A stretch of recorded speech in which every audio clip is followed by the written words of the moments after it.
What is up, guys? Welcome back to the Zach and Pat Show. I'm Zach. I'm Pat. This is the show about manhood, fatherhood, entrepreneurship, and the mentality it takes to be successful at those things. And we'll probably sprinkle in some helpful real estate advice too, because that's what Pat and I do. You know, guys, life can be tough. We can go through some things and struggle at times, but this is the show to let you know that you're not alone. So if you're someone out there going through any of these things, this is the show for you. All right, guys, let's talk about something we all need. High quality, comfortable, stylish clothing that actually holds up in real life. Whether you're grinding at work, hitting the gym, or just hanging out, the Normal brand has you covered. I've been rocking their gear, and let me tell you, it's not your average clothing line. They've nailed it perfect with the perfect blend of durability, comfort, style, whether it's a go-to rugged Henley, a hoodie, a button-down that doesn't make you feel like a stiff, the Normal brand is where it's at. The best part is you can support the show while upgrading your wardrobe. Just hit the link in the description below. Check out their collection. Trust me, once you try it, you'll wonder why you didn't do it sooner. The Normal brand. Made for real life, built to last. Now go check them out. Shout out to our friends over at Captain Beard Co. Guys, if you are looking for beard care products, shampoo, conditioner, body wash, give Captain Beard Co. a try. They have this unbelievable beard butter, balm, oils, and then it smells amazing. Ladies, if you're looking for something for your men as a gift to help with their grooming, check them out. Also, if you guys are looking to just set the mood one night, candles, unbelievably smelling candles, made with all natural ingredients here locally to St. Louis. Give them a shot. Also, while you're there, use the promo code Zach and Pat for 10% off your purchase. Hey there, guys. I really appreciate you checking out the Zach and Pat Show. If you can obviously tell, we are a newer podcast, but one way we're really trying to grow the show is trying to get up the amount of subscribers we have. So, you know, if you're watching the show and you're getting something out of it, we'd really appreciate it if you could click that subscribe button. That would help us out a ton. Please click that button. And now back to the show. We have a very special guest in studio today. I've been looking forward to this one for a while. This is actually our second time trying this, because the first time we actually had some technical difficulties and lost the audio.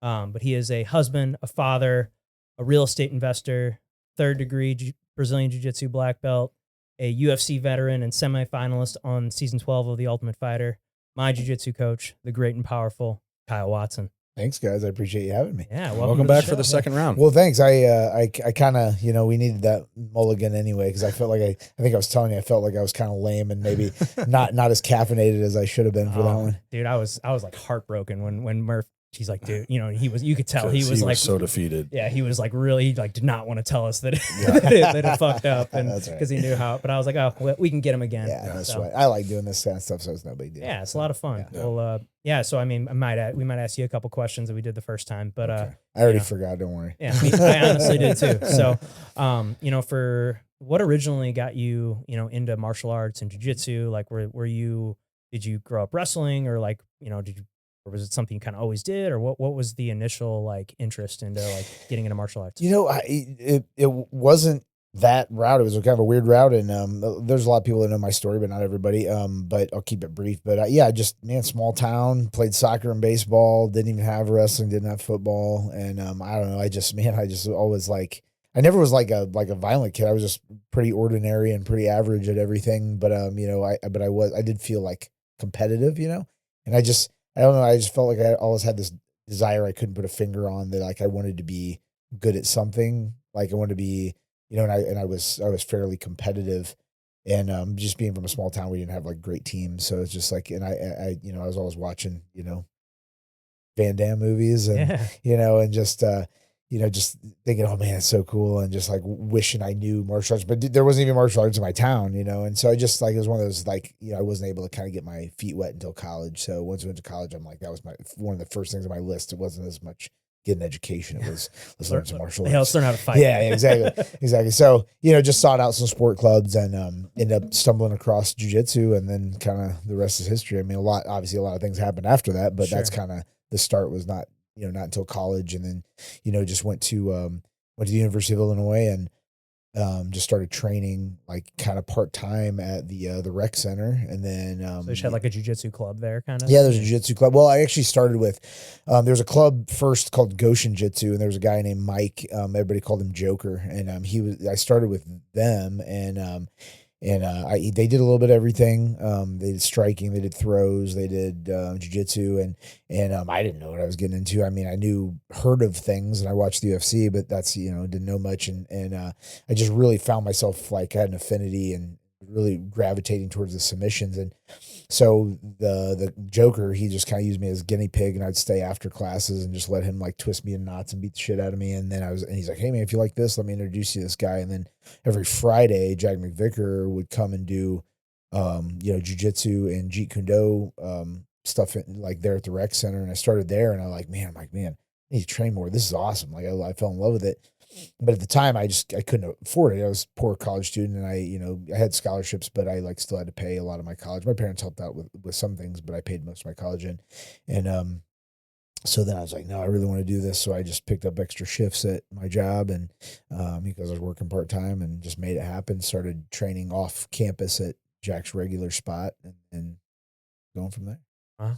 And then eventually you got into MMA. Is that kind of where the transition, or did you like compete in jiu-jitsu before you got into MMA? Yeah, I started jiu-jitsu first, did a couple of competitions, but I was just really interested in like seeing, if I could, even though the UFC existed, I never had like any kind of idea that I would be there or get there. That wasn't the goal initially. I felt like, man, I want to kind of test myself. But my coach he taught JKD, but it was more like street fighting stuff, like knees, elbows, headbutts, things like that.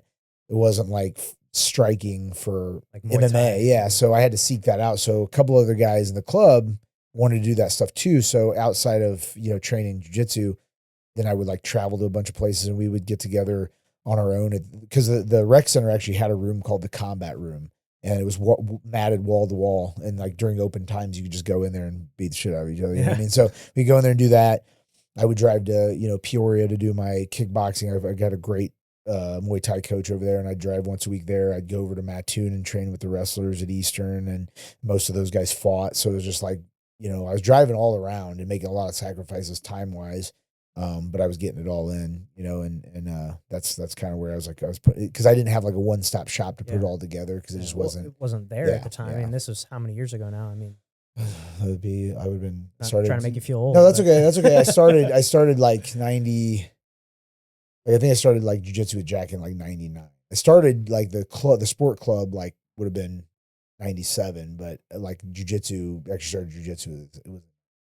Oh. And so did you start training in the gi like right away, or was it like because that club that I started with, a Goshin Jitsu, it was in the gi. Yeah. They had their own belt system, so yeah. Okay. At what point was it that you realized like you were better than everybody else, and you were ready to take it to the next level and get in, like become a pro? Well, that was never. I never thought I was better than everyone else. But it was one of those things where I had that fire, like I'm going to work hard and it was one of those things where I just kept competing. I think that was it. There was like an ebb and flow of like, where, I had, you're still always like nervous, but there was time in my life where like, I was full of piss and vinegar, and I was like, oh man, I'll fight anybody. You know what I mean? Not that I would beat everybody. I just had the willingness. Like, I don't care. I'll fight anyone. And I just would go back and forth between jiu-jitsu and then an MMA fight, and then a jiu-jitsu tournament, and then an MMA fight, and just kept going back and forth. And just kind of kept going and climbing the ladder. And then just got to the point after a couple of wins, I'm like, okay, let's kind of see where this goes. And then, once it turned out that I got, the job offer to work for Matt Hughes, that changed everything. How did that all come about? Well, it was a bunch of crazy happenings. I'll try to keep it concise, but it's just wild. Like I tell people all the time, I'm a big believer in everything happening for a reason. And there's just so many things that happened that I just feel like couldn't have been coincidental. I mean, just the way things happen is really weird.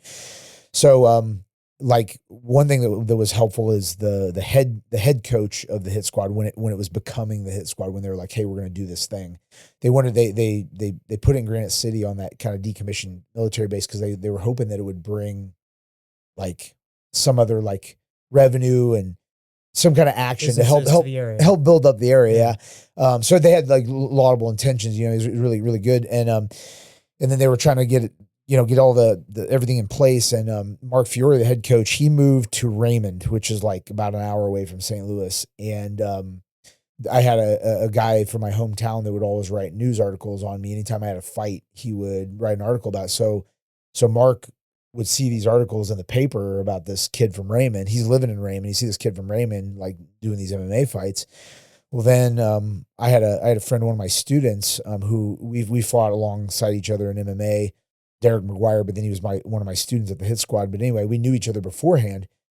And then the manager of the HIT Squad, the front desk manager guy, Todd Locks, he was friends with this Derek McGuire, and Derek dropped my name a couple of times. So multiple people in the gym had gotten a heads up about me. And so kind of when it came together, you know, I had an office job after I graduated. I was working in Champaign, and I got a call from Mark Fiore in my office, and just said, "Hey man, you know, we've heard about you, and just wondered what you would think about, you know, moving down, being a jiu-jitsu coach full time at Matt Hughes' gym." I was like, I was just blown away. It's like crazy. It's crazy. Yeah, it's crazy. And what was wild about it, and I've told this many times too, but what was wild and just like, I'm a pretty laid back guy, and I don't get stressed out. But this was a very stressful couple of weeks, because literally, like, right at the same time frame this happened, they had been grooming me at my job to become a director, and they had made an offer for me to move up to Chicago, and my title would have been Medical Programs Director of Chicagoland. So basically for Kaplan, the test prep company, I would have run all of the MCAT and USMLE programs, the tests you have to take for med school to become a doctor. I would have run all of those programs for all the Kaplan centers in Chicago area. And so it'd been high pay, high stress job. And so in the same, I had to make this decision. Do I go up here and like have this high pay, high stress job, or do I get paid like less and do my dream job over here? Well, what ultimately happened that like really helped out is Kaplan just said, "Hey, we always need good managers. This opportunity won't be here, but if you want to come back, there'll always be an open door for you." And I'm like, oh, if I didn't burn any bridges, what the hell? Why not take your chance on a dream? So yeah, I mean, it's crazy. And then oddly enough, a guy who actually my best friend, my best man at my wedding, his name is Bobby Brown. He's also a black belt in jiu-jitsu. He was living in Alton, and he had an extra room. And I asked if I could move in with him. He's like, "Yeah, sure, man." So I moved down, and then started working at the gym. And then he's like, "Hey, I'm sorry, man, I'm moving. I have to sell my house." Well, right around that time, the dorms opened up at the HIT Squad. So I just moved right into the dorms, and I just lived with all the fighters. I mean, I was one too, but I was also a coach. So I had a unique situation where, you know, I was expected to be there for all the practices because I'm fighting still myself, but I'm also expected to be a leader, and I have to coach too. So it was like weird, like, you know, running a jiu-jitsu program where in that class, I am the coach. In the MMA classes, I'm still the coach, but everybody's trying to kill me, you know what I mean? Because they're like, you know what I mean? So like the MMA jiu-jitsu coach, you know what I mean? So it was a pretty wild experience, you know? Yeah. So you'd be like teaching a class all sweaty, and then, you'd be teaching a class and then have to, you know, suit up and go and train against the guys you were just coaching. And yeah. So like, and it was crazy. I was even talking about this, like, not to name drop, but it's just interesting, like how many guys came from there. Just a while back, I ran across a picture of Neil Magny wearing a white belt in my class. Wow. It was pretty cool. He beat my ass now, but you know, so, but just crazy, you know, like, you know, just what I got to experience and see. But yeah, it was super hard on my body, really hard on my body, because I would do the pro practice in the morning, do the pro practice at night, and then directly, I mean, literally within 5 minutes of the pro practice, just training with Hughes, or just getting punched in the face by Robbie, or going with this guy or that guy or whatever, and then throwing a gi on, and then teaching a couple back-to-back gi classes. I was like, oh God. It was my dream job, so I loved it. But it was really hard. I mean, I took hard a lot on your body. Yeah, I took a lot of naps back then. Yeah, I'm sure. Well, just for those people that don't know, like, what you did 2 pro practices in a day. What does a pro practice look like? Sure. Yeah, so the way they ran it was different than maybe you might see at some gyms. It was very, and again, this is nothing against them. I've said this before on other times I've had this conversation, but like they were very, Hughes and Fury too had that mentality of like, break them down, build them back up. So it was very like intense. Okay. And I mean, it was in the name, Hughes Intensive Training HIT Squad. That's what it stood for. Right. And it was very like, everything was hard. It was just like, we're going to just be tougher than everybody. You know what I mean? So the morning practice was always strength and conditioning, and not just like strength and conditioning in the sense of like, we're going in and lifting weights. It was always like just Mondays. It was Hughes ran a plyo class. It was super rough. And then Fury would put together these like terrible like circuits where we would like do like cleans, take these giant boulders, throw them over our shoulder. And then we'd have to run over to the golf course and do like partner carries up a hill. Then we would run back and do rope climbs that were like 24 feet in the air, and just all these crazy, anything you can imagine that's just like Hard. abusive. Yes. And then we come back at night, and then it would just cycle every other, like Monday, Wednesday, I believe, I think it's right. Monday, Wednesday night pro practice was what they call grapple boxing, where it's basically like MMA gloves, but mostly wrestling and jiu-jitsu with strikes. Then Tuesday, Thursday was always like big gloves, headgear, full, like trying to kill each other. Yeah. Like you'd still do takedowns, but if it hit the ground, you'd come back up because we had boxing gloves on. You know what I mean? So, but that was every fucking day. And then Friday morning was my favorite because it was just like full MMA, but just, you go just a little lighter. So like we had those fatter Puffies, gloves, the puffy ones, and our shin pads, and we would do everything like stand up to the ground and punch. So that was my favorite practice. And then I you could actually do some jujitsu there. Yeah, for sure.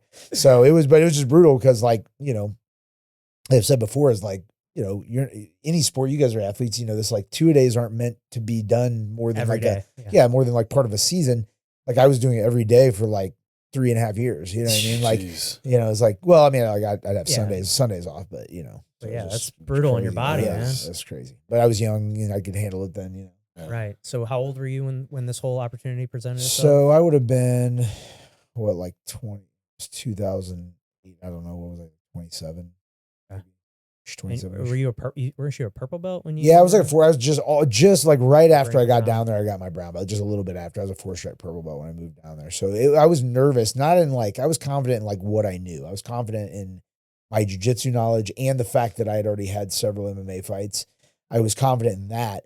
But it's like when you say, now I'm going to be running some practices where there's going to be like elite level guys in there, you start to question yourself a little bit. It's like, okay, I'm only a purple belt, you know, I'm going to be, you know, teaching these guys. So it was rough, but like I found my groove pretty quickly. And a lot of the guys, honestly, man, like their ground game garbage. So like, and not throwing anybody into the bus. Some guys were really, really talented and really tough, but I'm just saying, like, you know, from a technical level, like they needed what I was bringing to the table. Yeah. Wow. What was it like living in the dorms with everybody? Got any good stories from the dorms? I have so many good stories. I tell people all the time that, man, I really wish in retrospect that could have been the most amazing reality show for sure. Because it's like, you think about, like, you know, the whole like show and flow from like Daisy Fresh and stuff like that. Like I never saw that show, but I can pretty much guarantee you this was worse and better, worse and better, depending, like better for viewers, but worse for the people involved. Yeah, exactly. I mean, so many crazy things happen in those dorms. Some unspeakable, some, you know, it was wild, but it was just interesting. My role was so weird because, you know, I was a coach, but, you know, I still was young enough. I want to have a good time too, you know? Sure. So it's just like, you know, it's like, there's some lines that were like blurred a little bit, you know what I mean? Any stories you can share? Man. Yeah, I mean, there was always like work hard, play hard. And there was always like, I mean, there were like fights in the dorms, like people fighting each other. I just was telling a story the other day about, your car, my car. I was telling the story about the dude getting like zapped in the tongue with a stun gun. Like I got knocked like just out unconscious. You know what I mean? So there's just like, you know, and there's some people, man, it was just crazy. Like there's like one guy that's like brought his 4 kids, like this, the dorm room wasn't much bigger than this. I mean, like literally, like it had a bathroom, a teeny little like sink with a mirror, but it was like a 20 by 20 foot room. And there's like dude that brought like his 4 kids there and like, or 3 kids. And like and I'm like, I mean, and it's like, just imagine like, you know, all the testosterone, plus you have all these people from foreign countries, some of them barely speak English. And so there's just all this levels of understanding and like people trying to jockey to be like, who's the top dog. Yeah. Some people just want to come and say they hung out with Matt Hughes and Robbie Lawler, you know what I mean? But then the other people are just like, I want to see if I can make it. Like I want to come out here and see rolling with like the pros, if I can make it kind of thing. So it's just this weird dynamic in the dorms at all times. You know what I mean? So, it was wild, but it was weird for me too, because it was like living like a second, like college all over again. You know, it was just just crazy. And, it's because we would train really hard during the week, and then, Friday, Saturday night, everybody would get after it. And, Sure. And just be rough and ready to start the next week, you know what I mean? So, but, and so I guess, working there, that is eventually how that kind of led to the opportunity to go on The Ultimate Fighter. That you were Matt Hughes' jiu-jitsu coach. Yeah. So, I don't ever think like highly of myself that like, do I think could I have made it there on my own? Yes.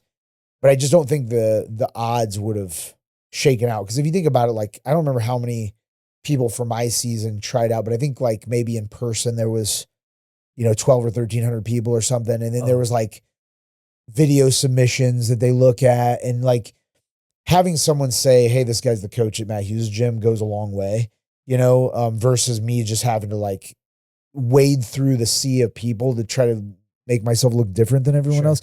So I'm not going to pretend like, oh man, I just got there on my sheer fighting ability. But I would say this though, that got me to the tryouts. But at the tryouts, I felt like I wowed them. Like, as far as like the grappling went great, the striking went great. I really nailed the interviews. Like, I made it like, I felt like you had to be like a kind of a character a little bit. Oh yeah, for sure. It was just funny because I've said this before too, is that I played the part and I did what I needed to get on the show, but then like on the show, I felt like I was fairly boring because I was like, I want to win and I'm not worried about like getting camera attention. And now in retrospect, I didn't realize how much like building a fan base, how important that is, and how like I should have been more exciting. Cause even in one of the times in the confessionals, like the guy that's interviewing, he's like, yeah, man, what happened to that guy that during tryouts is like, you don't seem like that same guy. And I was like, cause I like, I was boring on the show cause I thought, no, I'm just gonna beat everybody up and I'm gonna just do what I need to do to make it in the UFC. And, but in retrospect, like, I mean, I had fans, I had like, like millions of viewers watched our season, you know what I mean? So it George St. Pierre's season. It went well. And I did get, plenty of fans and viewership, but could I have like taken it to another level? Absolutely. So, but yeah, in the interviews, like I was a little funny. I played the part. Well, what was your experience like on The Ultimate Fighter? Wild. It was I tell people it was literally one of the hardest things I've ever done. Really? Like one of the hardest things I've ever done, just like mentally and physically. I think a lot of people just like, I think they kind of like don't realize what it takes.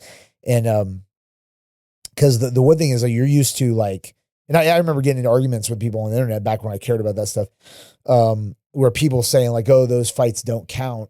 I'm like, dude, those fights should count more than any other fights that you have in your career, because you're going from training in your safe camp with all the people, the coaches, you're going literally and you're training with the people you're eventually going to fight.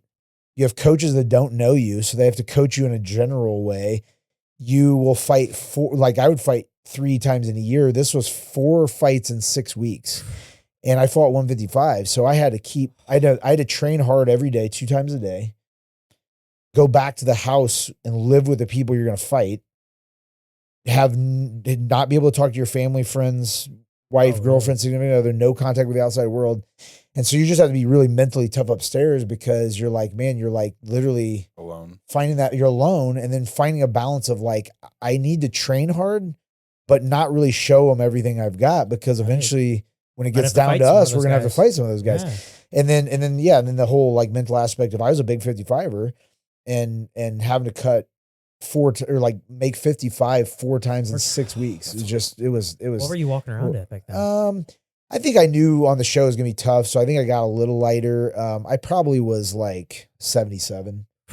Still, dude, that's fucking nuts. Yeah, it was tough, man. But it was just like literally one of the hardest things I've ever done, because, just that whole like, you have to like just. Like you said, being alone, that was a better way to describe it, is like, you're just in your own head. You have to be as mentally tough because you don't have anybody. I mean, we had great coaches. Don't get me wrong. The best coaches like Danaher, Sean Williams, George St. Pierre, and then all the people they brought in. But you got to understand, though, those were like, they had our interests in mind, and they were great coaches and they showed us stuff. But like I said, they had to like more, like their approach was like generalized. Like, we're just going to try to make all 7 of you better at the same time, but we can't specifically say, Kyle Watson, we're going to help you with this so you can beat that guy. You know what I mean? It's like, so that was what made it really hard. You know what I mean? Yeah, I'm sure. Gosh, I never thought about it like that. And so it's a 6 week. You're there for 6 weeks. 6 weeks, no contact. No phone calls unless like someone dies, like while you're gone. Like there's somebody had like a grandma pass away, so they let them have a phone call. But you can't have music. Like Shit, because they think people would just sit in their room and turn music on and just chill. They want it to be like they want you to drink and like interact get after each drama. other. Exactly. So, and I understand it. I mean, I totally was on board and I knew what I was getting into. It was just really weird too, like having cameras literally everywhere, even in the bathroom. And you had to sign your life away that they could film it and edit it any way they wanted. And, you've seen those. I've seen it's it. like I watched the whole season. They do some creative editing on a lot of seasons, but yeah, fortunately, like I didn't feel like they portrayed. They did. There was a couple things that they mixed the order so they can make it look. They don't ever like make you say something or like they will like lead you. They'll ask you questions, but everything that was said was said. Everything that was done. But when they can mix up the order of things, that's how they did Gabe Rudiger dirty because like remember they make it like he couldn't make weight on one of the seasons. So there was a part in the show where he ate cake, and they made it seem like he did that like while he was struggling making weight. So they made him look like bad, like he couldn't make weight because he was just fucking around, but that wasn't the case. They can mix things around, you know what I mean? So, but I get it. They need to do that to make it exciting. To make it exciting for the show. It's entertainment. I don't blame them, but. Yeah, so you ended up making it to the semifinals there, and then ultimately from there went into the UFC. Is that how that ended? Yep. I had so you fight to get on the show. That's really nerve-wracking because you don't know all the other guys that are there. I had only heard of a couple of them. There's a couple guys on there that had fought for the WEC, like Nam Fan and Brookins. There's a couple guys. There's that JJ Ambrose who didn't make it on, who was like he came in like as kind of a favorite. He was supposed to be pretty tough, but he got taken out in the first round. But it was just wild because it's just like think about all the things that got me there. Like one, I went and did the live tryout. I made it past the strike or the grappling. I made it past the striking. I made it past the interview. Made it past the interview with the Spike TV producers because you have to go back and then you do all your physicals and stuff, and you do like a longer, like a 20-minute interview with the producers from Spike. Then even if you make it that far, then it goes to 28, and you can make it that far and be like, man, I'm in. But then you have your first fight. If you lose, you go home. And it's like. So it's like everything is riding on that. So stressful. And the guy fought first round, it's like a little nerve wracking because he had beaten Conor McGregor. So I'm like, kind of like, it's like, okay, this guy's not like a slouch, right? But I didn't know anything about him. He was tall, lanky. I thought he'd be a striker. He comes out and pulls a guard, and I'm like, oh shit, all right, welcome to my world. Yeah, exactly. So that ended up being great. Like, yeah, he had submitted Conor on Cage Warriors with like a head and arm choke. So got through him and then choked my next two guys. And then I lost, to the winner, Jonathan Brookins, by decision. So, I was worried, like it sucked. It was in my head too. Cause I feel like, man, I just wanted, and I'm not saying like if it would have been different, but I was pretty confident if it wouldn't have been Brookins, it would either have been Michael Johnson or Nam Fan, and I'm really confident I would be either of them. Michael, I love him. Michael, if you're listening to this, I love Michael, but I felt pretty good against him in practice. I felt good about that, and Nam Fan, I feel like the matchup was a good one. But Brookins, every day, the way he fought me is exactly what happened in training. He'd take me down, he'd pin my arms, not try to pass, and he'd just kind of set my guard and pot shot until I get tired. That's how that's all that would happen. So I already had that going in like, I was already like, I felt like I was beating my head because he did that to me every day in practice. And I'm like, fuck. Yeah, dude, that's gotta be so hard. And when we went in that final interview, the final, like we're down to 4 people. Okay. And Dana pulls us in individually and he's like, all right, teams are over. Don't think yellow versus red anymore. It's like, who do you want to fight to get you in the end? Right. And so I picked Michael Johnson, even though like I got along with him the best, and I still to this day I'm good friends with Michael. I just felt like that was the best fight for me. And then, but the problem is that Nam Fan was the only Koscheck guy left, and he wanted to fight Johnson, and they wanted to have the best chance of it being a yellow-red final. So they gave Nam Fan his wish, which left me with Brookins, and that's how it played out. So you see how like just what a weird web. It could have went any other way, or it could have been I got paired up with somebody else that I didn't match up well with. And never made it on the show, So it's just like, what a crazy, and also too, I got to tell this too. I don't know did I tell you about like what I said in the first interview? I don't know. I don't think so. That's what I mean. Like I said, so many crazy coincidences. Cause like I was in my hotel room in Vegas, like waiting to go. You're just sitting in your room, just waiting. And you have like a time when you got to go and do your interview. And I had this all in my head, like what I was going to say. And it was so lame. Like looking back on it, it was just kind of like me. I was going to try to sell them on why I was tougher, better, this and that, whatever. I kept going back and forth in my head. And it got to be where like, it was probably 30 minutes, 45 minutes before I'm going to go on. And I'm like, that's not going to work. That's not going to work. Every single person is going in there and saying the same thing. Yeah. And they're probably sick. I'm gonna beat everybody. Yeah. And like, they're hearing the same thing. I got to do something different. So literally in the last 30 minutes, I just changed my mind completely. And, and I just went in there and I just, like, I put my hands on the table and I was like, there's a long, like boardroom table and there's all these people sitting around. They're like the UFC producers. Yeah.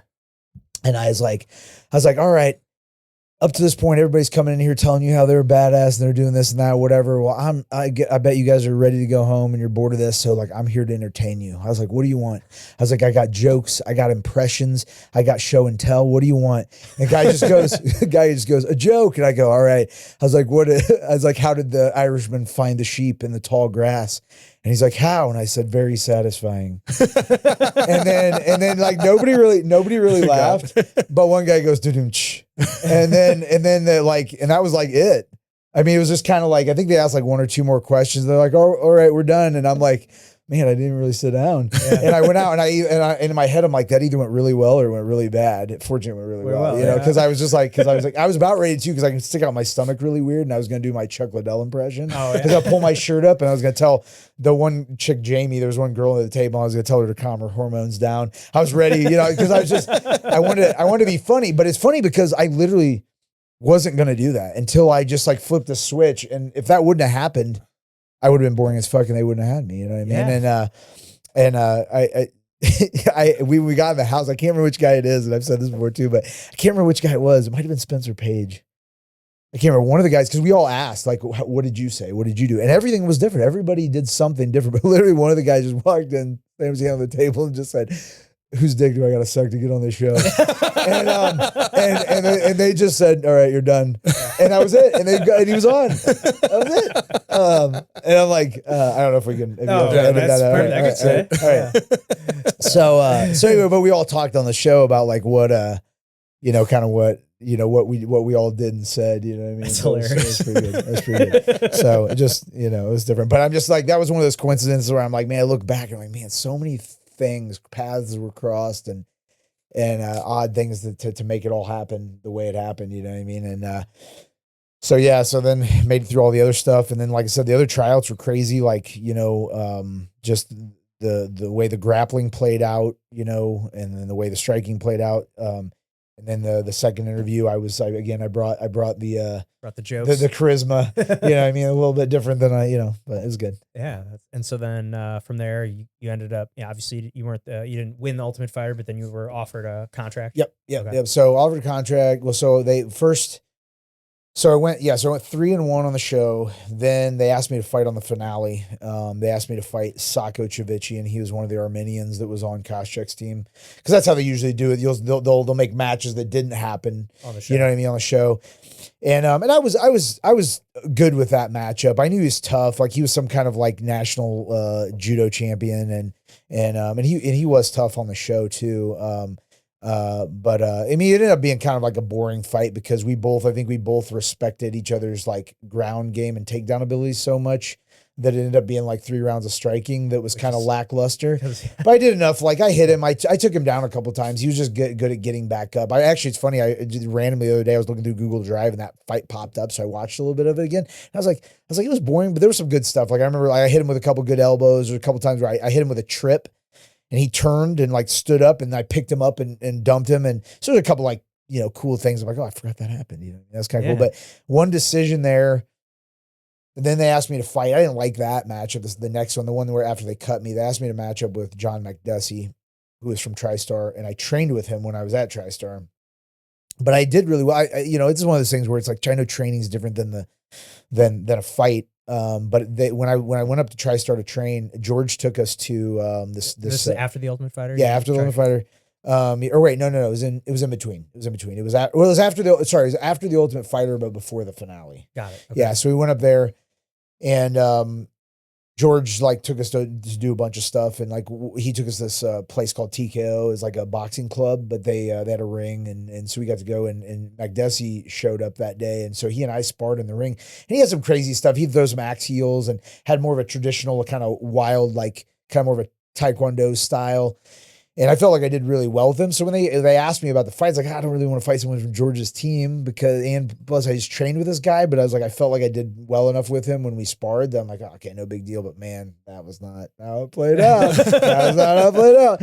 As most of you know, if you search my name, that's one of the first things that comes out. Really? Is John Magdesi knocking me the fuck out. So, yeah. So, I got in my own head, and hats off to him. A lot of people will be like, he won because I did something wrong, not because he's good. No, he's talented. He had a bunch of great fights in the UFC. I don't know if he's still with him or not, but I will say I could have performed a lot better. I got in my own head because it's just like, man, I knew Faraz, and Faraz knew me inside and out, and they played a great head game when we were out in the ring warming up. I don't know if I told you a story. We're warming up in the ring, and they come out, and Magdesi's just shooting takedown after takedown. So we're all warming up in the same spot. Yeah.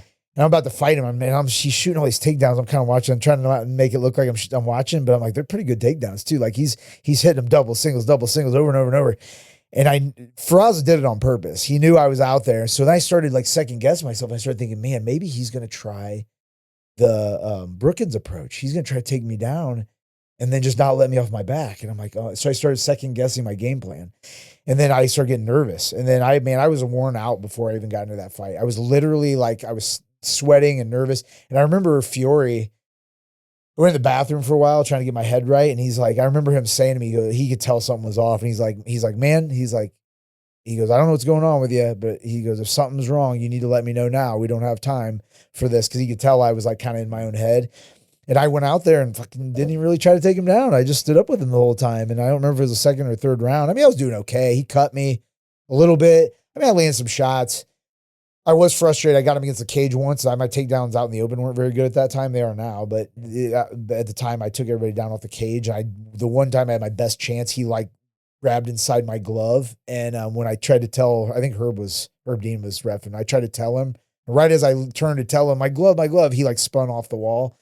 And then I just started getting tired. Like just 3 rounds of stand up was not what was in my plan. And he did the perfect fake the low kick. My hands went down like this, spinning back fist, boom. It's fucking out. And like, I just joined the club of highlight reels. Yeah. You know what I mean? So, and then after that, that's where it came back to bite me, coming full circle of when I was boring on the show. And my fights were fairly boring because I would just like, it was a dry hump fest till I got the submission. After that loss, they cut me. So it just sucked. So I went 4-2 for, within the UFC brand, but, which I'm still proud of, Yeah. Hell yeah, man. Yeah, it's that's a small, that's a very small club to be in. Yeah. And I mean, it's something certainly to be proud of. And then, so from, after that is kind of when, and you were still the coach of the HIT Squad at the time. And then that fell apart, or the HIT Squad closed, right? And then, it didn't close yet. It took new ownership, and Okay. I thought that was my time for departure. You probably know why, Yeah. but we'll just leave it at that. So yeah, it was my time for my departure, and I was just like ready, like, it was nerve wracking because I was like, it would have been different if I was already kind of retired. And I'm like, now let's do this, but I was still fighting, and I had already, I'm trying to think when, because I opened that fight was in like February of 11, and I opened my gym of like July of 11. So it's like, and I wasn't done fighting. I signed with Cage Warriors. That was the show that Connor came from. in Europe, right? What's that? That's in Europe. They Right? had them all over, okay. but they had them all over. Most of them is Europe, but I knew the kind of the owner matchmaker guy, and he's like, hey man, he's like, we're in all kinds of awesome cities. Like, you tell me where you want to fight, I'll put you on there. Sign a 4-fight deal. Because I was like, man, there's all these cool places. Like, you can fight in London, you can fight in Budapest, you can fight in all this. I ultimately fought in Beirut. Was my first fight with them. But it's just like, man, like starting a gym on my own, where I'm like super nervous about going out on my own, trying to support my now wife. At the time we were together, but we were serious, living together. And like, and then still trying to fight. It was like, oh man, it's so hard. So like, that one is on my record as a loss. I don't count it as a loss. And the only reason why is that I fought a really tough guy. His name was, it was a really weird forename, something Jua Vena Kanan. It was like a Swedish guy. And my coach, I love him to death. I love Fury to death, but he messaged me. He goes, yeah, man.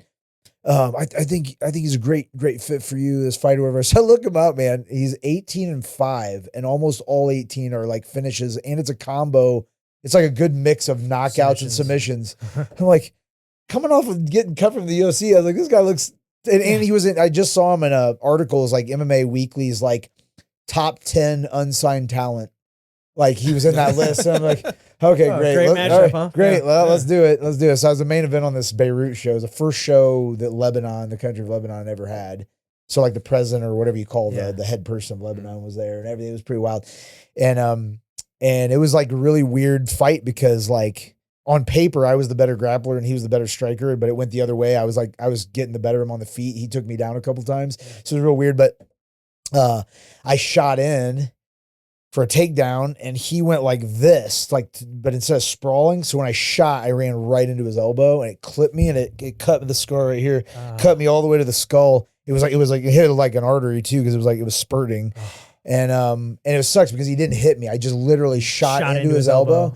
So it should, in my mind, it should be a no contest, but they called it a TKO and stopped it. And I'm like, I went all the way there for that. And then, I came home, just had a heart to heart with my wife. I'm like, man, like they didn't pay anything like UFC, and not even the UFC pay was that great.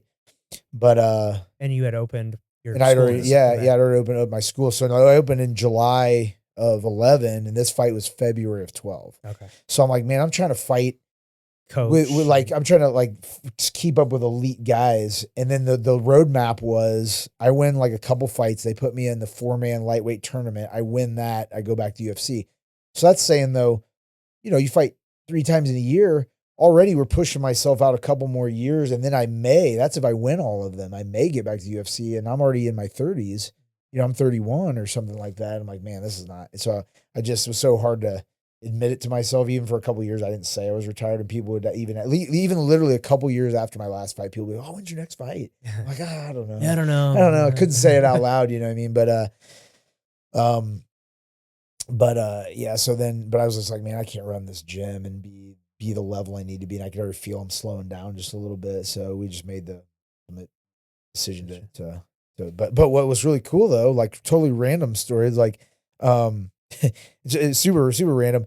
But I when my wife and I lived together before we had our own place, we lived in, first we lived in the dorms together. So she lived in the dorms? Yeah, we lived in the dorms. Man. Yep. When we were still dating. And so that's how we kind of knew we could probably get along, because we lived in a fucking 20 by 20 dorm room. And then we moved and we rented like an apartment, or like, it was like a duplex, and we rented part of it. But just funny because that was in 20, what was that? It was 2000. When we moved in, 2011, I guess it would be. Yeah, 2011. So, but anyways, just randomly a couple of days ago, the person that rented that place to us reached out and just said, they found me on Facebook. I didn't remember what they looked like. Thought our landlords, and they're like, hey, we have a package for you. And I'm like, we didn't know how to get a hold of you. And she's like, I was just going to pitch it, but it looked kind of important. And I was like, well, just save us both some time. It might be trash. Can you just open it up? And it was a royalty check from the UFC for the Topps trading cards. Huh. But then I'm like, wait, it's this long later. And I went and picked it up. It was really nice she did that, because she could have just thrown it in the trash. Yeah. But it said for the year of 2024. I'm like, I assume there's royalty checks for all of those other years. 2012, 2013. So there was, in the letter, there's like, there's an email, and I messaged them, and I said, just 2 days ago, I messaged them. I said, hey, here's my new address. And by the way, did I get any checks in between now and then? Just want to know if there's any way I could collect on this. Cause I'm like, cause it was like, it was a few $100s. Yeah. Like, and I assume they sold more earlier closer on, to Right. the, to the time. Yeah. And I'm like, it's nice. I don't need it. I don't need that money, but I was just like, it's kind of cool. Right. Yeah, And I it's mean, like, it's might like, as well send the email. I mean, It's not yeah, gonna exactly. hurt. It's not gonna hurt. And if they're like, oh yeah, by the way, yeah, you didn't cash any of these for the last 10 years. Yeah, You know, here whatever. you go. Yeah, Here's a but- lump sum. but it's just pretty wild because she was like, yeah, we were gonna throw it in the trash. I'm like, well, Yeah. Wow, Well, no, I it's a still small have world. I still have my my contract with Topps trading cards. Oh, really? Yeah, they give you a dollar contract. So you get 2 contracts. One is like a souvenir contract, and the other one's like the actual contract, and they pay you $1 for when you become a professional baseball player. So I still have both of those checks. I never cashed either one of them. nice. Well, that's what we had to do. Like when we first got there to the show, the same thing. Is like we had to sign the agreement with Topps, and they you actually had to like they want us to sign a set amount of cards so they could put autographed ones randomly in the boxes. So we had to sit forever, sign all these cards, and then they were going to give away jerseys too, but they had to be able to actually say that we wore them. So we had to literally just take on and off a whole bunch of jerseys. And, it was just like, it was pretty random. Just to say you wore them. Yeah. Sign an Right. autograph, take it off, put another one on, sign an autograph. Yeah. But those are those ones that are hanging in the hallway of the Oh, yeah, gym. those Like are I was sick. like, man, yeah, it took me a while. Those sat in the closet forever. I'm like, man, I need to do something with these. Because I had all those people sign them. I had, Mike Tyson and Freddie Roach and all these awesome people sign these. I need to like Oh, they're show so them. cool. Oh, for sure. I feel like that's something that when people are like at the gym for the first time, it's definitely something that people stop and look at for sure. I mean, that and you got a lot of cool posters and stuff in the gym. It's awesome. That's one thing I regret is I didn't get any autographs from any of the guys that I played with or against or anything like that. And I look back and regret that for sure. Now, were you ever like? I guess before you opened your school, like, did you ever consider like going back to the job, or was it just like, no? You mean the office job? Office job, yeah. No. I'd gotten too used to like, man, this is like my dream. Yeah. I got too used to it, and I was like, I mean, I feel like I have a different drive than most. I mean, I feel like you guys know more than most the same drive, but I just like, man, I was like, I told my wife this. I was like, if I have to hand out pamphlets at a gas station, I will do whatever it takes to succeed. I will do whatever it takes. And I'm just like that. My brain just works like that. And I was just like, once I was like, man, this could be my life. But I still like, I didn't know. I knew I would be successful to some degree, but I didn't know like I didn't know the gym would be the form it is now. You know what I mean? Yeah, so and it could even be better, but it's just like I feel like I'm just like either way I'm gonna be successful, whether it's like a mega gym or it's just a normal sized gym. Yeah. Well, and you picked the perfect time too, just coming right off the Ultimate Fighter and being in the UFC. Like now, like you've got that under your name, and it's like, all right, well, no, of course I want to go get coached by somebody that's been on the UFC or Ultimate Fighter. So yeah, I mean, I guess hockey ends in 2 weeks, and I will be back up in the gym training. So it's gonna be like a regular cycle now. From April through August is jiu-jitsu. September through March is because I'm skating like 3 times a week. For this conversation, Yeah. I hear this all the time. Yeah. I'll be back on this time of year. Hey, he sees me every day. I'm ready. I'm ready. I miss it. I'm just messing. I'm messing with you. it. But I do hear that a lot though. Like I'm people sure. are like, oh, I got this going on, but I'll see you up there. I'm like, Yeah. it's 2 years later. Yeah. One of my favorite things is, I just got to get in shape first. Yeah. And I'm like, Yeah. Oh. like, dude, you're going to get in shape doing jujitsu. Trust me. How many people do you know that have lost a significant amount of weight? A ton. A ton. And I always say the same thing. I have that conversation where people tell me that they're like, hey, yeah, I'm going to do this first. And I'm always like, the thing is like, and I don't try to be mean about it, but they got to hear that like whatever you're doing now is probably not working. That's why you're seeking me out. So like whatever is not working is going to keep not working. So why don't you try something that will work, come in, just get in shape while you're learning something instead of like, treadmill's boring. Yeah. Well, and it's like you can be a marathon runner. Guarantee you do a 6-minute round, you're still going to be tired. Yeah. Like I don't care what kind of like, it's something you're not used to. I tell people all the time the hardest workout I've ever done is a jiu-jitsu class. When I was doing those fundamentals, I mean, nothing's harder than getting your ass kicked for an hour. Yeah, absolutely. Well, yeah, and plus it's just so different. You're not so used to like squeezing so much and holding your breath. Yes, because people don't even realize they're holding their breath. And then the other thing I think is interesting too, that especially for people who do both, is like the being in shape for one, you're usually not in shape for the other. So you can always like contrast each other. I think if you can be in decent shape for both, like that's kind of what you're what would be an ideal state unless you're only focusing on one. But I've just noticed a lot of people when they make the switch over, they're like, oh, I thought I was in shape, but no, striking is a different cardio than completely jiu-jitsu different. is, Yeah, because I did Muay Thai at your gym for probably like the first like year and a half I was there, and like I remember like, oh, I do jiu-jitsu 5 or 6 days a week. I'm gonna be able to go in this and not get. And I remember just being like gassed right away from throwing. I'd brand new to striking at the time, and like just no experience with it prior, and just gassing me. I was like, wow, I thought I was in shape. Yeah. Guess I'm not. Yeah. But yeah, it's a whole different thing. But so what's a moment in your jiu-jitsu journey that like completely changed how you viewed the sport? One single moment. I don't know that it was like one particular thing, but I do think there was like maybe a year to 2 year span where I really started to realize like, and if you had to peg me on which year it would be hard. I'd have to figure it out. But I know for sure there was like a span of time where I just started to like really realize like, hey, this is my program. Not that I didn't know it was already my program, but what I mean is I started really realizing like, I don't have to do something just because that's the way my coach did it, or that's the way I was taught. And it took a little while. And I started realizing, man, there's so many things. It's funny because Josh brings this up a lot on his podcast. There's so many things we do that like literally have no bearing on making you a better grappler. You know what I mean? And I'm like, I'm sorry. There's all these like little, like what do you, just like could be traditions, like where it's bowing or not even like take that out. I mean, that's still fine from a respect point of view. I'm not like dogging on that, but I'm just saying there's a lot of things where like certain types of warm-ups, there's like all these things, that like, man, if you sit and just ask yourself the question, did that actually make me a better grappler? Me doing that, did that make me better? And there's so many things that like you do that just, why are we doing that? You know what I mean? And it took me a little while, and I started realizing like, I started like experimenting with things where I'm like, I want to try this series.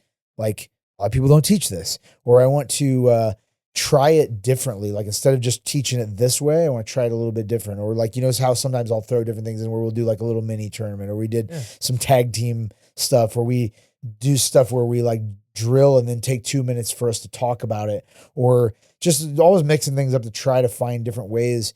And just anyway, back to the point of your question is like, it wasn't necessarily one thing, but I think that was the ultimate liberation, was like feeling like, man, I can run this program any way I want. And that could be a detriment if you still run it poorly and you make a bunch of poor decisions. You can run the gym into the ground. But I just thought to myself like, man, I can always, since it is my gym, I can always have the user experience in mind and my students' best interest in mind. So every decision I make, I want to see, does this have an effect that will make them better at grappling? And does it enhance the user experience? Does it make people want to be at the gym more? And then to hell with the rest, you know what I mean? It's like, I don't have to do those things. And again, it's not that those things were ever bad. Sometimes doing different things, like whatever, bound to a poster or everybody wearing the same gi, sometimes it brings like some solidarity to the team, and sometimes traditions, like, makes you like respect where you came from. So I'm not dogging on it in that respect, but I'm just like, now I'm just more like, what will make you get better at what you're paying me for? You're coming in and paying me to be a better version of yourself. Now, how can we do that?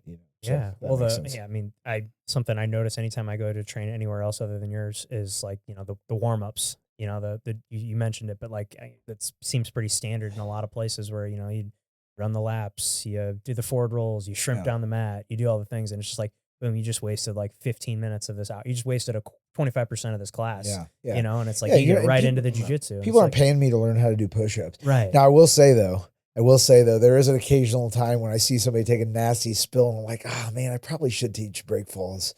So every time somebody would like take it, but that doesn't happen very often. Yeah. So I'm like, all right, do we spend, 10 minutes of a class working break falls?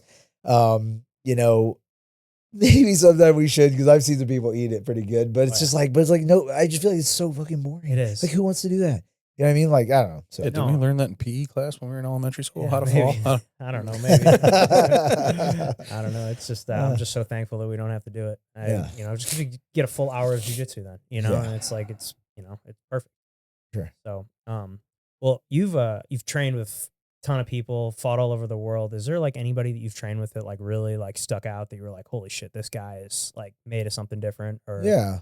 I mean, the main ones, like, I mean, I've trained with a bunch of people that, like, the list is long of people who are really good, so that deserve mention. I mean, Megaton's amazing. Sure. Like, oh, there's our list of like a whole bunch of great jiu-jitsu guys I've gotten my ass kicked by and what have you. But as far as like people who I look more up to the people that, like, really changed how I viewed jiu-jitsu and like really impacted, like, jiu-jitsu is way more than I thought it was. I look at it like that. Obviously my old coach Jack was amazing and he gave me a great foothold. He's a great competitor and taught me a lot of great things. But like, I would say, like, I'd probably say the 4 people that like really come to mind that I'm just like, wow, like I just like remember just being my mind blown is obviously Danaher. Danaher just being like, wow, like not only blown away with like how he set up our instructions or set up our practices, I'm sorry, but even just rolling with him and just getting the shit kicked at me. I mean, I thought on the show I was one of the better grapplers on the show, as a brown belt, and I was like, I felt like I was, submitting, all of my teammates pretty regularly. But Danaher just, I mean, like literally tapping me 5 times in a round. And this like, is when he had hair. Yeah, Dana hair. Yeah.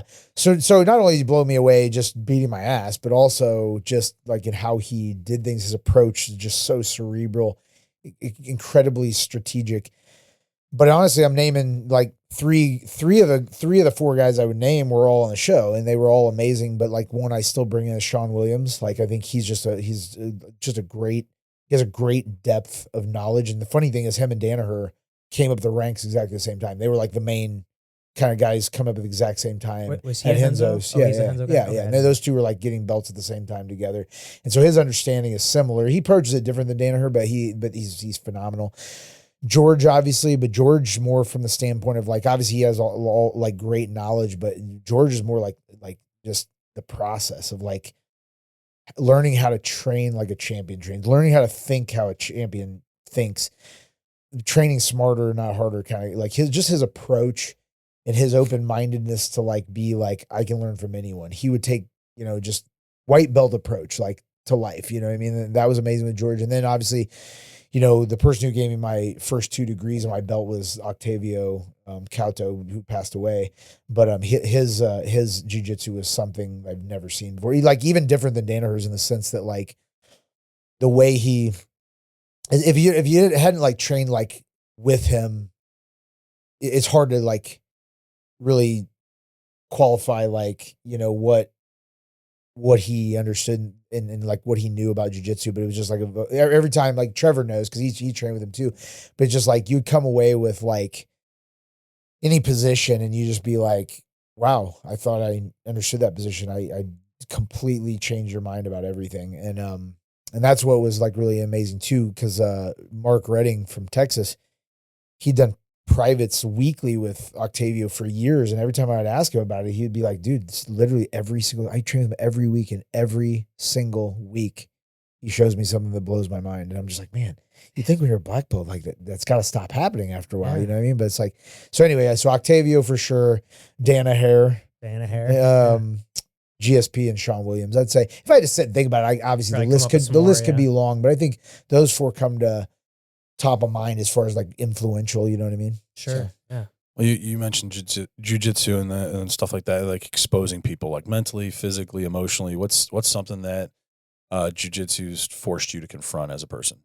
Oh, yeah, that's interesting. Good question. I think just like, I don't want to be too cliche about it, but I think it's just the whole ego thing, because, and a lot of people I think will say that, but I guess the spin I'd put on it is, I think, and Octavio said something great about this, and I'll even lead off with this at seminars to take the edge off, because I know a lot of times people want to roll with me afterwards.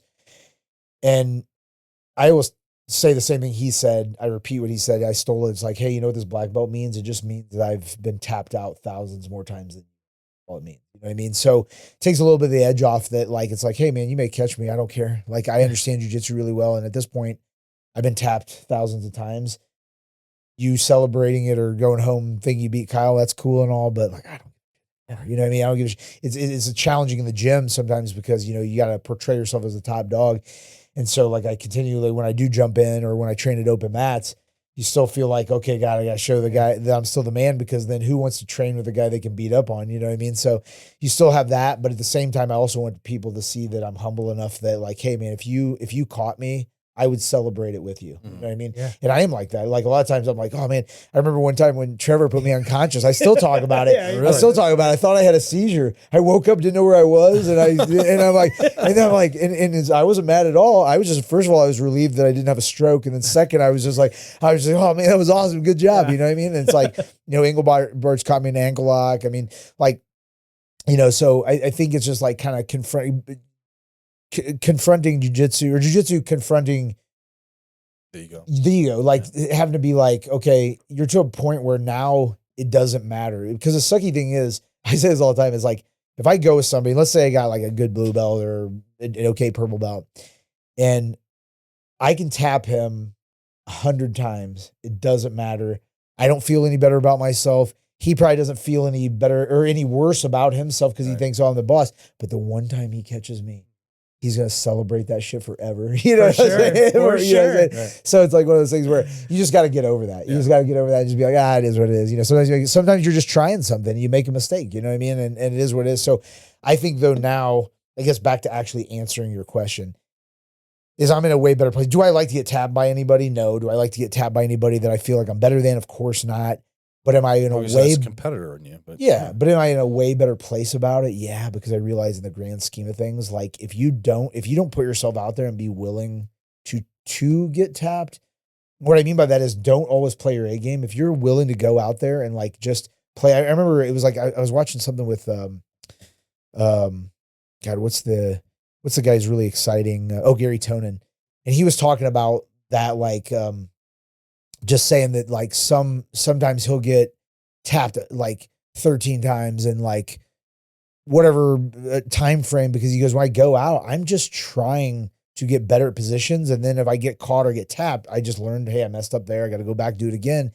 And he just like, if you're not getting tapped in practice, you're not really attempting to be better because you're not getting out of your comfort zone, trying new things and stuff. So I think like that's been a big thing that jiu-jitsu's kind of allowed me to like tamp down the ego and just be like, I still don't want to get tapped, but if I do, I more like help the person celebrate and then try to figure out what I did wrong and what they did right, versus being like, oh fuck, I'm gonna fuck him up next time, Yeah, because it's like so easy to just to naturally go to your A game, and like I think that takes a more mature person to like decide like, okay, I'm working on this specific guard. Like I've been working on this ever since Trevor taught that tarantula guard seminar. That's like kind of been and that's like 6 months ago now. But like I've been diligently working on that, and I'm finally 6 months in, I'm having some more success with it at upper belts. But like I mean, for the first 4 or 5 months I was doing it, I mean, anytime I try it on a purple belt or higher, I just immediately get passed. And I'm like, fuck. But like, okay, should I could I just go right to my more A game half guard stuff? Yeah, but like I want to work on this new thing, and I'm going to try to get better at that. But like, you're going to lose a lot of times before you eventually start seeing some success with it. So absolutely. Yeah. It's just, humbling for sure. Yeah. So, well, I one thing somebody told me too, that I thought was interesting. I try to do this too, like with my own students, like obviously like I don't care as much, and I just want to help them, and we roll, we have fun, whatever. But it's just funny. I remember back, there was a guy I competed a bunch against as a lower belt, and we kind of almost had like a little rivalry kind of. And one time he came and trained with me, but we hadn't trained since competing against each other, and we were like pretty vicious at each other. And I'm looking at it more like, oh, now it's loose and like we're play around, no big deal, whatever. The second we started and I started playing loose, he slapped me in like the hardest like Japanese necktie. It like cranked the fuck out of my neck. I'm like, all right, motherfucker, it's on now. Now it's on. But anyway, I was telling somebody that story, and they're like, no, that's not how you do it. What you do is, in those situations, the first round, you make them respect you, because then once you get a couple taps out of the way, then you can just be like, oh, now it doesn't matter, and then you can roll. So ever since then, now when I roll with somebody, not my own students, but if I roll with somebody, like I try to beat the brakes off them the first round. Because then if you tap them like 2 or 3 times in that first round, then what happens the rounds after that doesn't matter, because you already kind of asserted your dominance. So I try to do that now too. Yeah. Learned my lesson. I like that approach. What would you say is like some of the most common mistakes you see like newer jiu-jitsu people like when they're first starting, and like what would you recommend of like fixing that? Like, is there any like very common problems that you see like regularly that everybody does? Yeah, I just think it's like the shift of focus and or the focus is shifted in the wrong direction. And it's hard because like no matter how many times I could say this, if I sat you down and I'm like, listen, what I'm about to tell you will make you better than all the other people, they're not going to listen. So like, if I said, because everybody submissions are what sells jujitsu. That's the sexy part, and everybody wants to be the person who submits everyone, even if they're not an egotistical person. That's the allure, to Sure. jujitsu. So the non-sexy part is being really good at escaping everything. So I think just in the beginning, you'll hear other people say the same thing. Like other black belts will say they'll say white belt, it's all about survival. And yeah, but I mean, I'm not saying don't learn how to submit someone when you're a white belt. I'm just saying though, if you put your emphasis on escaping the main positions, and you just focused on that for like a year, like man, you'd be so much better. Because the problem is people always like want to do the YouTube stuff or they want to win. The problem is they haven't learned how to outmaneuver the person. They haven't learned how to outposition the person. So I may understand the triangle really well, the armbar really well. Well, they don't know that either, but let's just say they do. They're never in the right position and the right timing to do it. So if I'm really good in armbar, but you're always mounting me and I never mount you, do I get to use the armbar? No. But if you can escape everything pretty well and constantly stay out of danger, then you have the freedom now to attack pretty relentlessly because it doesn't matter if you mess up. You know what I mean? So if I just set someone down, I'd be like, listen, start mount, rear mount, side control. And these are the way, the most, these are the highest percentage ways out. Get somebody just slightly better than you, drill the shit out. Yeah. You know what I mean? And I'd even take a step further and say turtle too. Spend a lot of time getting to turtle and escaping turtle because that enhances so many things. That'll later down the road will make your guard retention better and make your takedowns better. Yeah, you're not afraid to be there. But if I sat someone down that has no concept of what they're going to be learning or what they need to learn, they'll be like, all right, Kyle, give me some good advice. When they go in, they see that sexy armbar. They're like, no, I'm doing the armbar today. Yeah. You know what I mean? Or whatever I saw on YouTube. So that's what I would say. Well, I mean, let's be honest too. You're going to be defending yourself more than you are going to be on the attacking most in your entire career. So you might as well be good at it. I mean, I've always been more defensive minded in everything and then sports that I played anyway. I mean, hockey, I'm a defenseman. On baseball, I was a pitcher. So I never got to do the offensive side of things. I was always on the defensive side of things.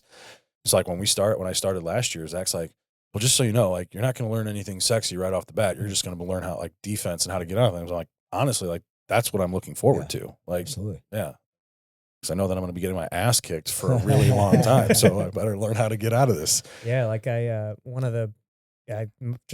on the subject and it made me think of it as I remember coming back from my knee surgery for like 6 weeks where I wasn't exactly cleared to be back, but I like came back and I was like, all right, all I did was just showed up on the mat and I just had people take my back and I was like, I'm going to work on rear mount escapes because that's like a position where I'm not really using my knees at all. I can just work on, getting my back to the floor, just getting, clearing the bottom hook, getting back to a better position. And honestly, like to this day, I still feel like rear mount of all the side control, rear mount, I think my rear mount defense is probably my best defense. Like absolutely. I feel like someone takes my back, I'm not as worried. I'm pretty confident that I can get out of here or at least survive. And, but that was like, just while we're on that subject, that definitely made me think of that. Yeah. But, so it goes back to that saying, the best offense is a good defense. Right. Absolutely. Right. So what's your, approach to handling, plateaus when it comes to training? Yeah. I actually ask that quite a bit. And I say a lot too, that those are the biggest enemies to jiu-jitsu and longevity would be plateaus and injuries. Those are two of the main things. I used to say a third and I can't remember what it is off my head, but plateaus are bad because your morale starts to go down. You know what I mean? You start to like, and then when your morale starts going down, you start looking at jiu-jitsu as not as fun as it used to be. kind of start to, your interest starts to wane a little bit. So, so the first part of a plateau is recognizing you're in one. A lot of people don't even realize they're kind of in one until they're already kind of in a funk and like in a bad mood about it. So it's kind of like, I think if you set, I think there's a couple of ways. But I think if you just set like timed, like kind of timed goals around your training, I think you're less likely. Meaning, what I mean is like just changing it up, saying like, I'm only going to work this, or this is my A game up until this time frame, and then completely switching it that way. So it keeps it spicy and like keeps things a little more exciting. I think that's important because then it's harder to be in a plateau when you're like changing it up. You know what I mean? Yeah. And like, obviously it's different if you're a competitor, like obviously you have to time things around when you're getting a tournament, right? But if you're not competing, you're just trying to get better at the art, then I think that's a big part, is like trying to switch things up. And a lot of times people don't switch things up because they're like saying, well, I'm not good at this yet. I'm trying to be good at this. I don't feel like I'm hitting it on everyone. That's okay. Like, you're still making progress. And if you stay on something too long, you'll fall into that rut without even really realizing you're in the rut. And then the other thing is, once you're kind of in a plateau and you realize you are in one, then I think you just need something to like boost the morale, get you back on track. And that could be, I usually tell people like a small list of things. One could be, go to a seminar, go to another school, like cross train. Because you're used to this going with the same people, and they all can beat your stuff. But watch, all of a sudden now the thing you're working, I know it's coming, now it'll work and you get excited about it again. Cross train, go to another seminar, maybe do a private lesson, with somebody. And then, or maybe like pick something that is either like tangentially related to what you're already good at. So it's like close, but something different that you don't know, or just something that's way out of your comfort zone. Just do a big dive into something you just like. For me, like when I first started like diving into heel hooks, like, man, I don't understand heel hooks really well. And I was like, now it's a downside, not only for myself if I compete in something that allows them, but also it's a detriment for my students, because then when people come to me and say, hey, why don't you teach heel hooks? Like, oh, it's how do I don't want to say, I don't want to say like, oh, it's because I don't understand them very well. That's not very fair. Right. I've had people in the past, I won't name names, but I've had people in the past just say, oh, I don't play that. And that's the answer to your question. Oh, I don't play that. So now you have to go find the answer somewhere else. That's not a good coach. Good coach is the one like, if I don't know the answer, I'm going to find the answer for you, and I'm going to know the answer. So I think it's sometimes just, so anyway, back to that example, is like, I wasn't comfortable. So I just said 6 months, just doing nothing but heel hooks, understanding the position better. And then, oh man, I feel pretty good. Now, is that my A game? No. But do I feel competent teaching it and playing it if I had to? Yes. So I would say those things. Cross train a little bit, maybe go to a seminar, maybe do a private lesson, just something that'll shake up the routine that maybe watch an instructional, like there's one called The Rack. Yeah. We're both in it. Yeah. Or it's funny, never mind. That's a story not for the podcast. I'll maybe tell later. But just shake it up. Just shake it up a little bit. Just get something because I've noticed that myself, is just even because I haven't been, I'm trying to think of the last one I went to. Oh yeah, I went to Raphael Lang's seminar. So I still enjoy being the student, and it's like, and sometimes I go and I see like, oh man, he taught it in a different way, and I like that way. I'm like, man. So some of the times the methods and the process are nice, but even for myself, but I just say to that person, you just gotta shake things up.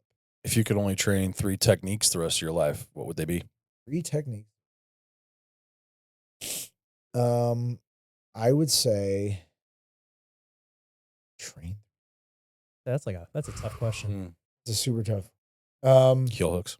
No. I mean, for me, it would need to be like the progression. Like I would work a takedown. Or yes, for specifics. Yeah, I would say like a takedown, a pass, and a submission. Yeah. And so like I would. Let me just. I guess I could probably maybe guess yours, or not guess, but I know. What do you think? I've trained with you enough that I know what you. So what do you think? I'll put you on the spot. Arm drag inside trip. Bingo is one. Some sort of smash pass. Probably maybe the near side underhook. Yeah. Or probably near side or body lock to pass, and then to mount and maybe like some sort of wrist lock. Yeah, wrist lock would be good. Well, like head and arm choke maybe. I think like right now, like triangle plot is like is my thing. But yeah, but you're right. But back to your question that's what I would do. I would want to do something that would like encapsulate all of the game. One into the other. Yeah. That was a good question though. That was curveball. Yeah. It'd be so hard. Yeah. It'd be so hard. It's like that question they like. It always hits home, but it's so true. Like I've been to like marketing seminars before where they ask this question where they'll be like, it's a little unrelated, but somewhat related. They'll be like, okay, how many of you would sell your black belt for X amount, whatever? And so many people would raise their hand. They're like, all right, well now though, if you sold it, all the memories, all the friendships you made, all the connections you made over the years, all your travel, all the experiences, everything that came with that black belt would all be gone too. And then they start going money, and like it went all the way down to like we're talking like millions. And then there was like when it got to like 1.5 million, there's a couple of hands will go up, but most people wouldn't. And then it's just like thinking about like, man, when you have something that money can't buy, you know what I mean? Yeah. It's I like, mean, even at, I don't even have a black belt, but like I don't think I'd trade my purple belt for anything. Yeah. Like other than like my kids. Yeah. And my wife maybe. That would probably be it. Like that's. Other than my kids, my wife, and my career, like jiu-jitsu is right there, number 3. My wife makes that joke sometimes about like, if you had to pick between, she'll do some would you rather, jiu-jitsu or this. I'm like, gotta say the right thing. Yeah, I was gonna say you don't want to hear. I'm gonna tell you what you want to hear, not really what I want to say. I had that question asked when I first got drafted. We talked about it on one of the last shows. I was like, I've been in love with baseball a lot longer. I've been in love with you, so I'm gonna go play baseball. Yeah, he had a chick that basically like you have to choose me or baseball. Oh man. Yeah, that hurts. Yeah. That's all right. It wasn't meant to be. Yeah. I want to switch gears here a little bit, and so you're a real estate investor as well. How did that come about? Yeah, so I just like, I'd say a combination of like happenstance and hard work. I mean, I was always interested in it, or no, I shouldn't say I was always. I take that back. I was interested in it when I, was really trying to think about like, what's my future going to look like? So I was already a little older. I don't know exactly when I was like started looking into it, but I had a realtor who trained jiu-jitsu, and he's the one that found my house in the city that I lived in. He's also the one that found my gym. And so he's hit a couple home runs for me. And he, when we decided we didn't want to live in the city anymore, when I had my kid, we moved over to Illinois and built, but he's like, hey man, you should turn that into an Airbnb or whatever, or rent it or whatever. So I did that, but I didn't know anything about landlording. Like, oh my God, like what did I get myself into? So that didn't go very well. He's like, well, why don't you sell it? The market's hot right now. You make a lot of money. And so I did, and I did really well on the sale of that house. And so I started thinking, man, what am I going to do with this money? I want to parlay that into something. I was already interested in real estate. So man, I just started listening to podcast after podcast after podcast, read a couple of books. And at first I thought about like doing like a small apartment complex. And then after like looking into it, I'm like, what am I doing? I don't know what I'm doing.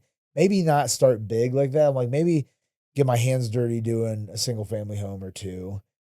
And then I asked a lot of people that I knew were already doing it, and asked them a lot of questions, and, white belt mentality. Yeah. Just try to like, and then I just took what they told me, and I thought, man, systems I'm already doing at the gym, I could easily mesh those. And I think I can do what they're doing, but I think I can do it better. Not a knock on them. I just think I can so I used that money from selling our house, and I bought 2 right off the bat, like two deals. We're look, and that was back when rates were good. Everything was like pretty good, easier to rationalize. Things work. Yeah. So I just did 2 at the same time. So that was a little wild, but then I was like, oh man, this recipe's working. Yeah. So then I did another 2 at the same time. I found 2 more that like kind of landed about the same time. And I told myself I just wanted to do 5. That was it. Cause I'm like, man, the gym's my gig. I don't want to get crazy with this, whatever. Yeah. So then I did, got the 5th one. And then I was like, when everything's going smooth and you don't hear from any tenants, you're like, oh, I can do this. I can just keep doing this. I'll just do more. You know what I mean? So that's what I did. And I was like, I'm going to teach my wife to do this. And since she's just working part-time hospital, she could do this as well, and we could just increase our income a little more.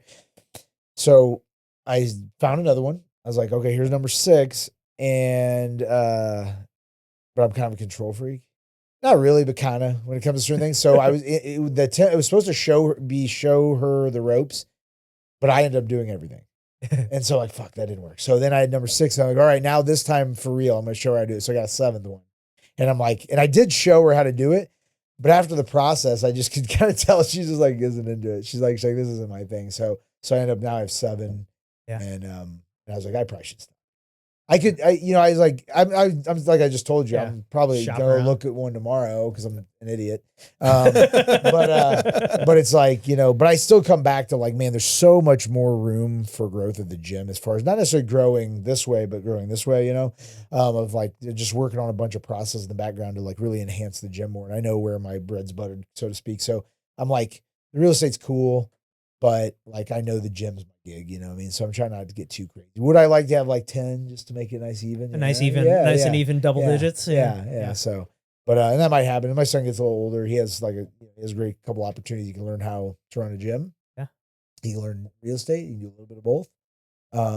Maybe pass on a couple of the houses to him so he starts a good head start or something.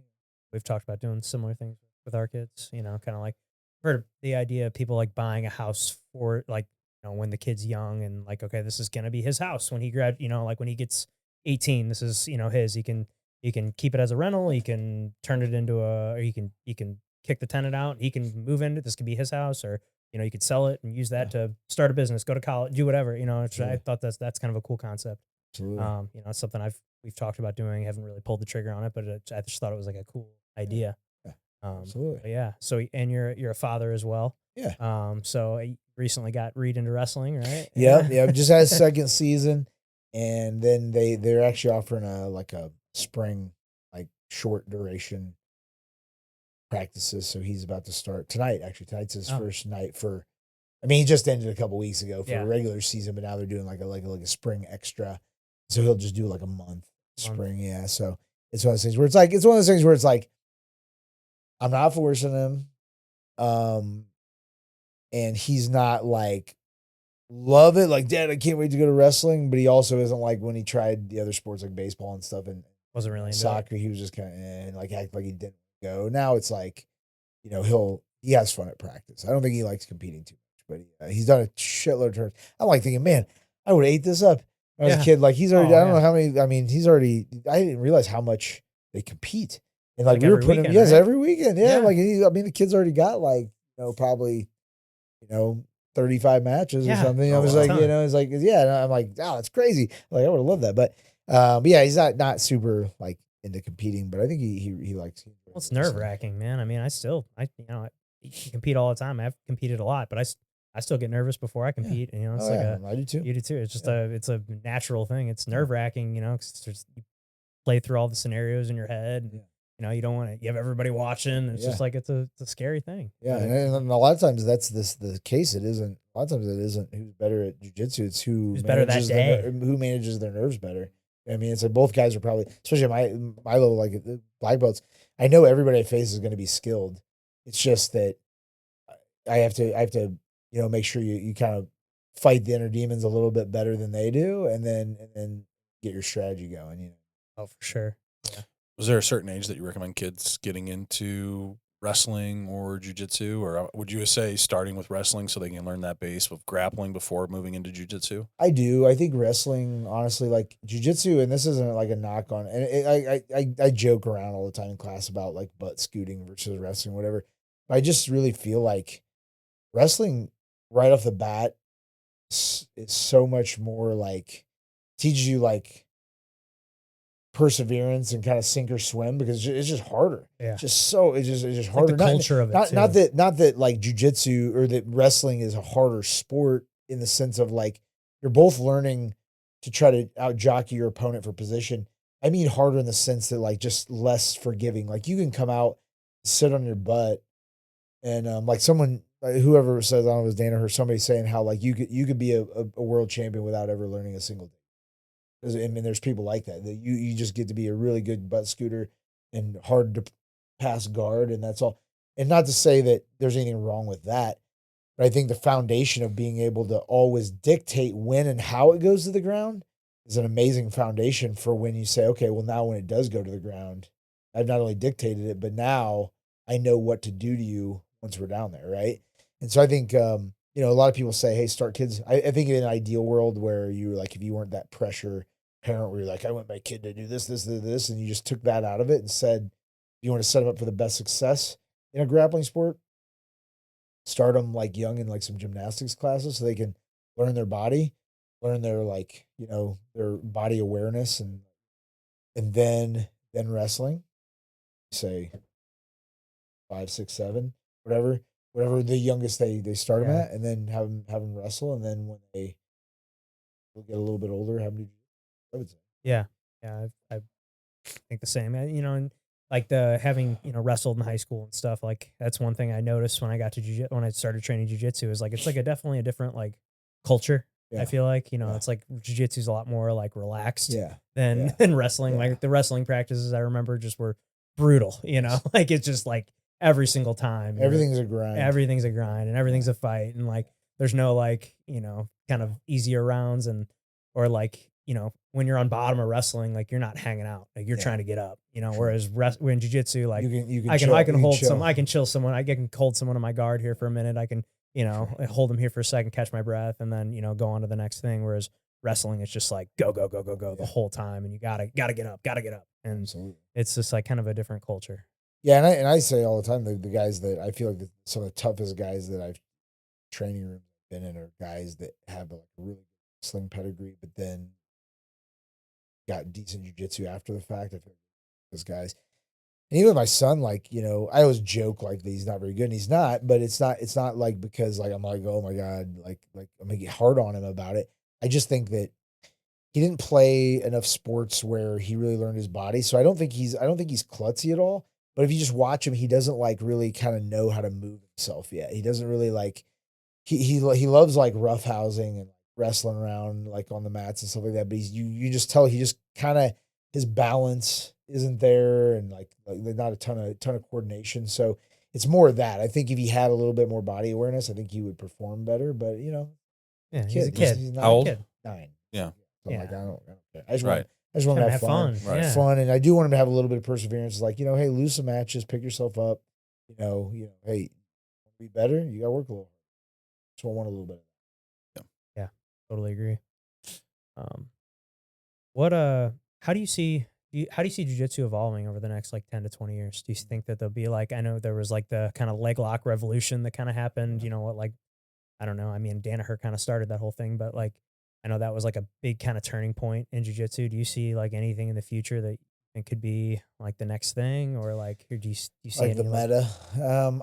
I don't curious. Like, I don't know. Well, it's hard because it's like, there's like some of the things, you don't know what you don't know. And it's like some of the things that have happened, like I couldn't have forecasted myself. But I just think that now I noticed this, like anytime I think, oh man, there can't be any, like all the moves have been invented. Yeah. Can't be invented. Nothing else can be invented.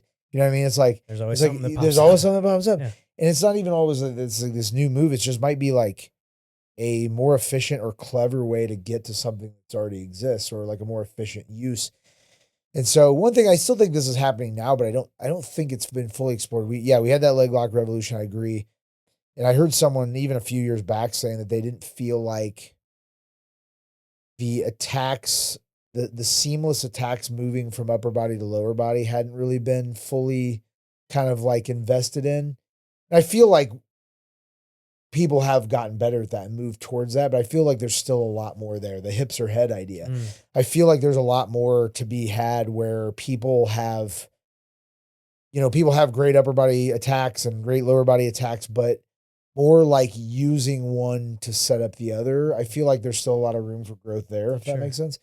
Yeah, kind of like leg entries we were doing a while back, like the K guard stuff, and then like getting into the back. Is that kind of what you're saying? Yeah, or like anything where like if you like, here's an example, like go for K guard, and when they try to pull back, you go for a Choi bar instead. Like you go from you go for like an omoplata, they posture up, and then you go to K guard. You know what I mean? Like things like that. I mean, that stuff exists. I more just mean like I just feel like there's room for growth in that area where I feel like there could be more seamless attacking, moving across the waist. You know what I mean? But as far as like where I see it moving, I just think that like, man, there's just so many good like people doing it younger that like, man, you go and watch and like, I hate to say this, but I admit like that's part of the tamping down the ego, man. I'll go to some of these tournaments. I'll watch some of these like young blue belts. I'm like, I think that kid would beat me. That kid would beat me. You know what I mean? It's just like, it's crazy because you have these kids that are starting when they're doing jujitsu at a pretty good academy that has a good teacher. They're starting at 5 or 6 years old. And then they're a blue belt when they're 16. Yeah. So they had like, 10 years of training already. Yeah, but they're not a real blue belt, Yeah, like, exactly. And then like you watching, like, I'm like, this kid hit a perfect berimbolo, or this kid, hit something that I'm not even good at. You know what I mean? It's like, and so I guess what I'm getting at is like seeing that keep layering where, okay, now this new guard has come in that started training earlier, and now the next guard is building off of that crew. And then now they're starting younger with even more efficient techniques. And then the next guard's starting with even more efficient techniques. So it's just kind of like one of those where I was watching Panther product VHS tapes of guys in Speedos fighting Vale Tudo. Right. Now people can literally learn any technique at any moment in time and then have mats and people to help you with it. You know what I mean? Yeah. So it's just like, so I just think that like, I think it's like kind of almost disappointing, depressing in the sense that like, not that I care if my kid ever competes, but just thinking like, okay, he's already 9, saying like, okay, maybe he gets into it in the next few years, and then maybe he wants to compete. Might be going against these kids that have already been training 10 years. And it's like, how's he going to beat? Yeah, so it's like kind of defeating in that sense.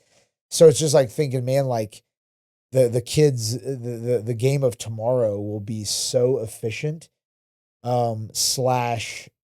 you combine that with youthfulness and, you get some of these kids that have this X factor where they're just like, like Mika Galvao, who just can just pull shit out of nowhere. He just has this X factor. So I just think the game is just going to be crazy. Like there's a lot of people that are going to be left behind is kind of what I'm getting at. But the cool thing about it is, like, while that can be disappointing, that's more like when you're thinking competition. The cool thing is jiu-jitsu still will be there for everyone. For everyone. If you don't care about that, you don't care about the competition aspect, like you will still get all the benefits, the life-changing improvements from jiu-jitsu. Yeah. And then your coach will probably be better at teaching it.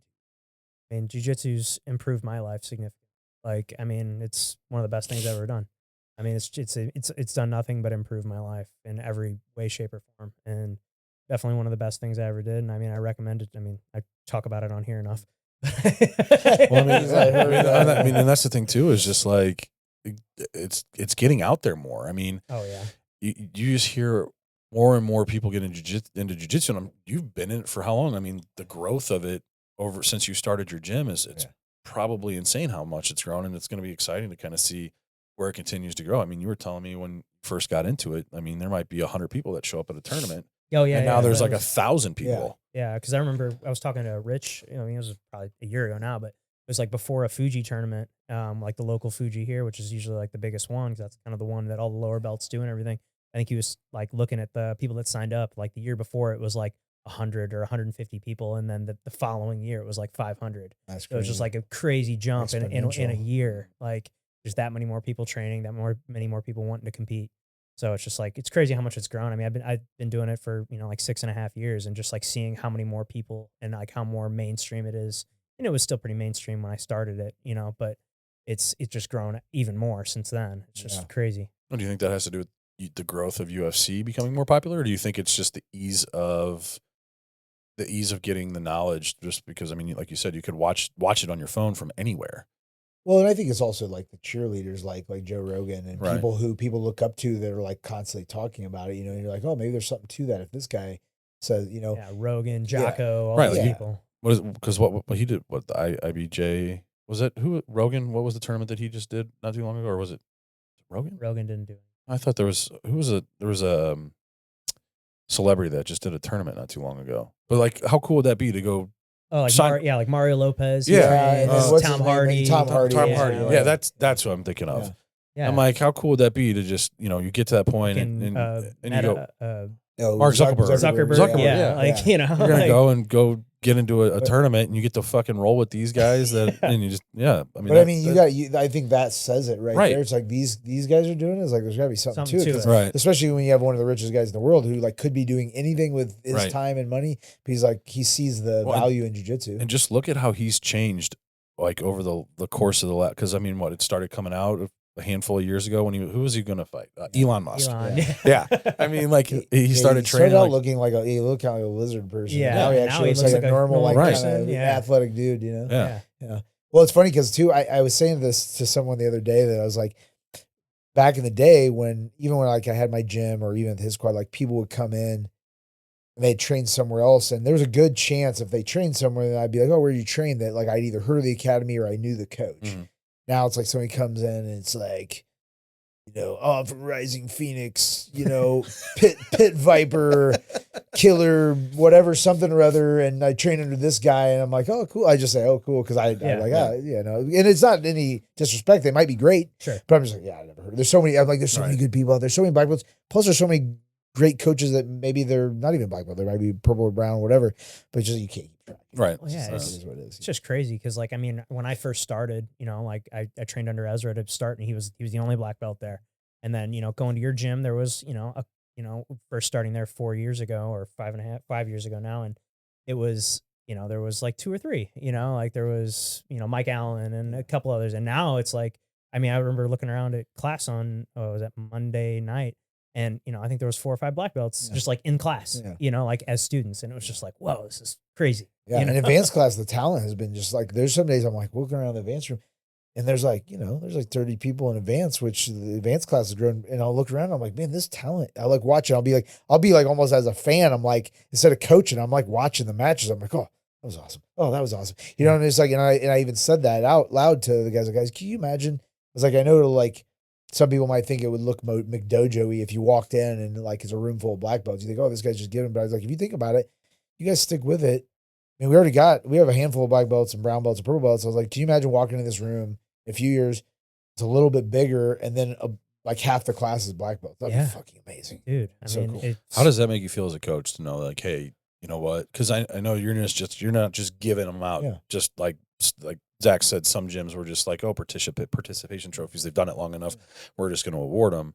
How does that make you feel as a coach, like knowing that what you've done and at your gym and how it's grown has produced what it's produced? Man, it's awesome, but like, I never like rest on that. Like it's kind of like, I've even been thinking about that a lot lately, and I've been doing a bunch of stuff kind of behind the scenes, trying to like tweak our processes and try to